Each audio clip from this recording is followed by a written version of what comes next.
and welcome to the Financial Goddess channel. I am Margaret Milutinovic, your finance and business expert. In today's business lesson, I am going to talk to you about hiring for an attitude over skills. So let's talk about the process that you would normally go through when you're hiring a new employee. The traditional ways, we look at the resume, we have hopefully a job description, we have a list of skills and attributes that we want that ideal employee to have. And then when we go through reviewing those resumes, we so focus on all these technical skills and experiences. What we often don't look at and cannot be assessed through just looking at someone's resume is their attitude. And I'm here to tell you that hiring somebody with the right attitude for the workplace is so much more important than hiring somebody with 100% of the skills on your list. I'm not saying that's going to apply for every single job. I mean, when you are hiring for highly technical roles, then you need both. You need great attitude as well as skills. But in general, everyday business situations, attitude, 99% of the time, the potential employee's attitude is so much more important than their skills. And I'll tell you why, right? The reason being is because you can teach the person the right skills, but you cannot teach them the right attitude. For those of you that have kids, more than one, multiple kids, you can hopefully see from your own experiences, even with your own children, that how they are born, their character and their attitude, no matter how hard you try through your parenting, you can't change that. Skills can be taught. You can teach somebody how you want them to answer the phone. You can teach somebody how you want them to do bookkeeping, how you want them to meet and greet the customers. You know, skills can be taught. You can send people, you can invest in your employees and send them for additional courses. If they are in college or university, you can allow them study leave, and you know, if they're doing the course that is applicable for the role, you can encourage them to take that study leave. You can subsidize if they complete the subject successfully and reimburse them for the cost of the subject, which is what a lot of companies are very good at, retaining talented staff.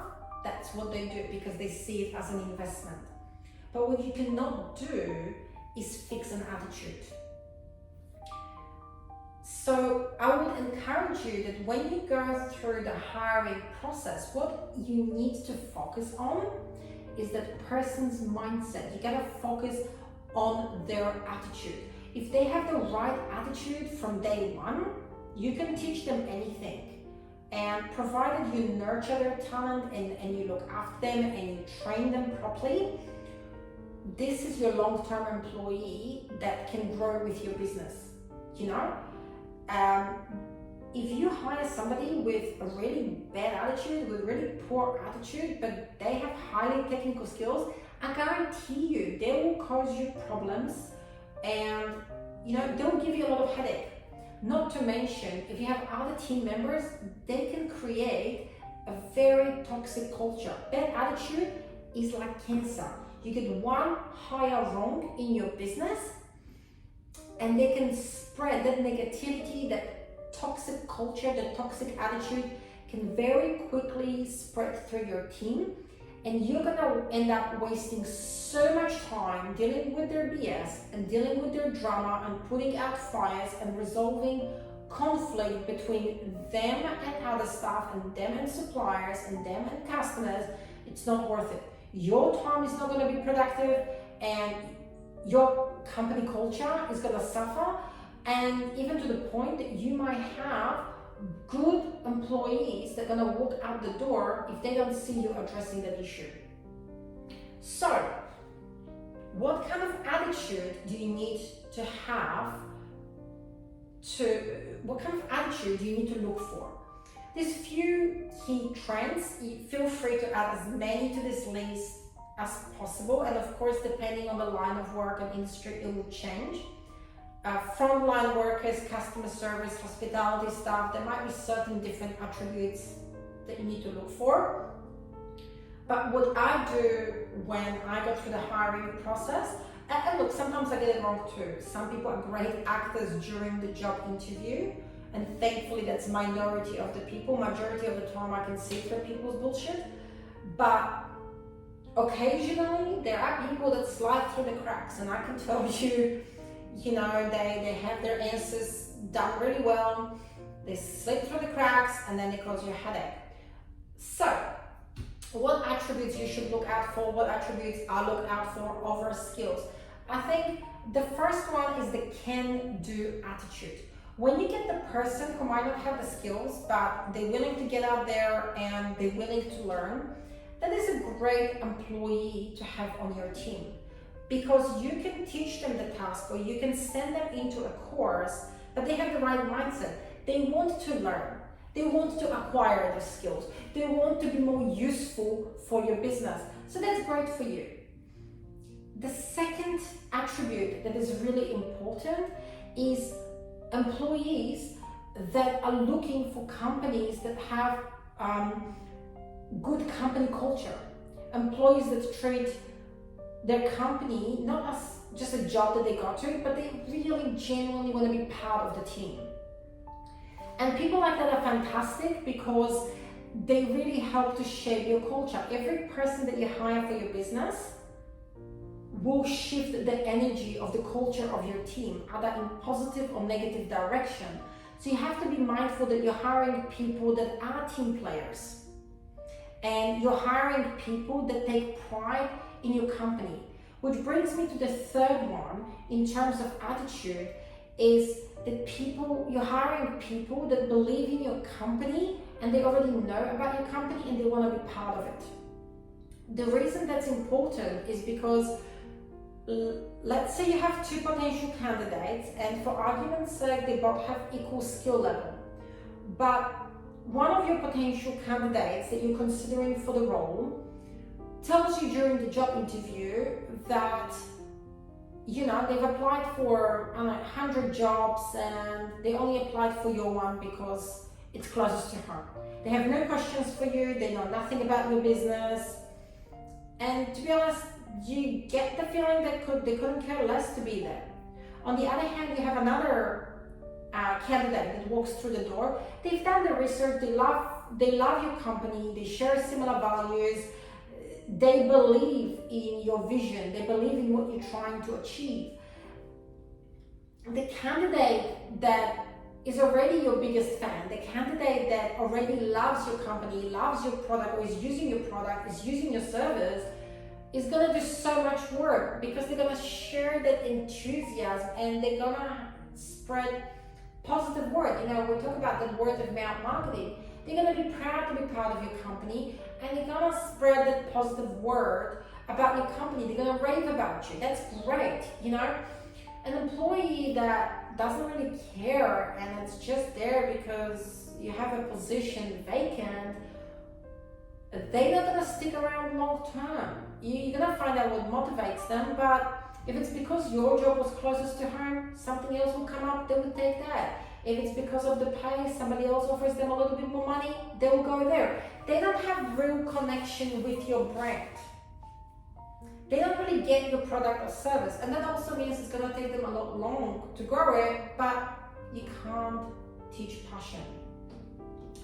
The next thing when I'm talking about attitude is somebody that is proactive, right? Hiring an employee that is proactive is gonna save you so much headache in the long run, and you're gonna get better value out of that employee. Versus an employee that just sits there and waits for you to give them instructions, and if there's no instructions, they'll just sit there and do nothing, or go on their social media, or play online games, whatever it might be. You want employees that are proactive because it saves you time as a manager to need to spell things out of them. So you don't want someone with an attitude to be like, that's not my job, that's not in my description. because then that's why employers these days put in any other ad hoc duties as required because of the bad attitude.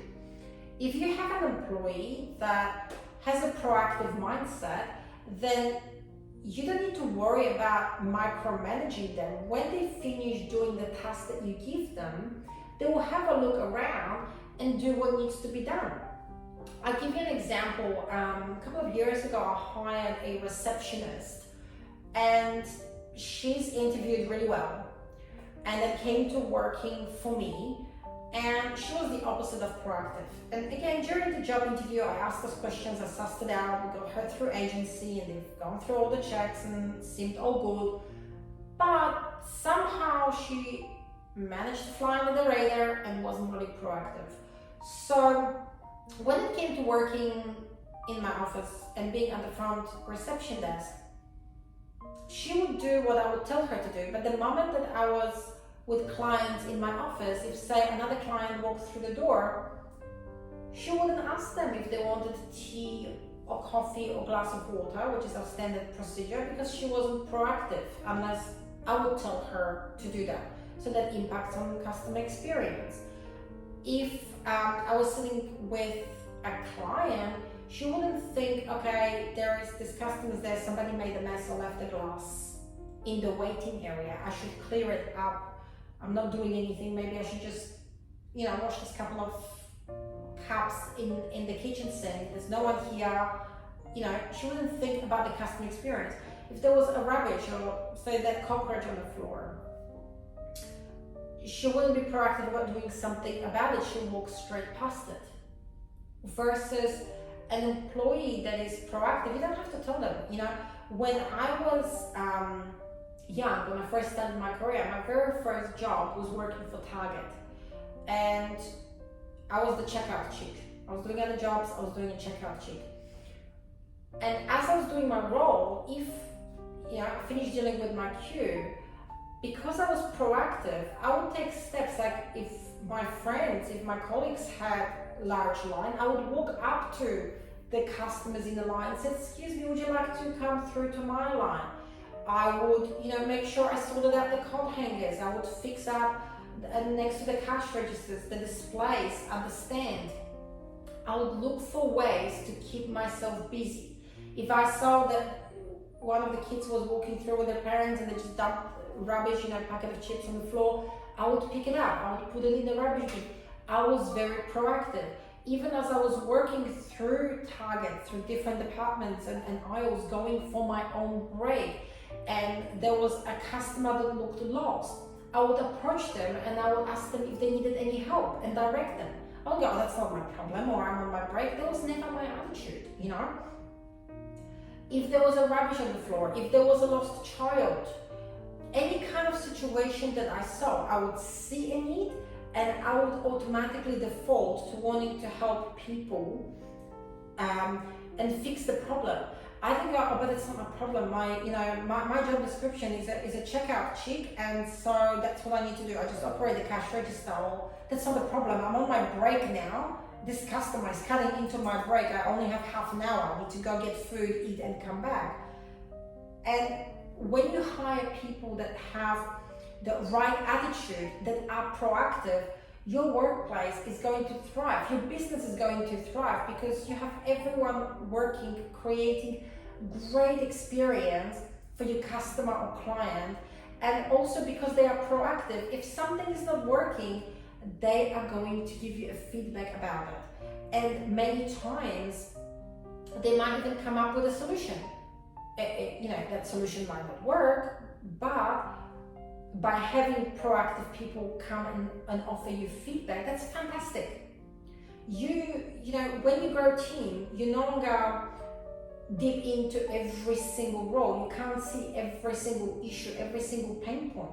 And so when you have great team members that have the right attitude and they are proactive, they will bring those issues to your attention as long as you create an open culture like that, and they will offer you their solutions, and therefore it will allow you to continue to improve the experience for your clients, to improve the product, the service, and to improve the workplace for your staff so you can enjoy long-term retention rather than high turnover. You know, you can enjoy that loyal clients, you can enjoy this loyal staff.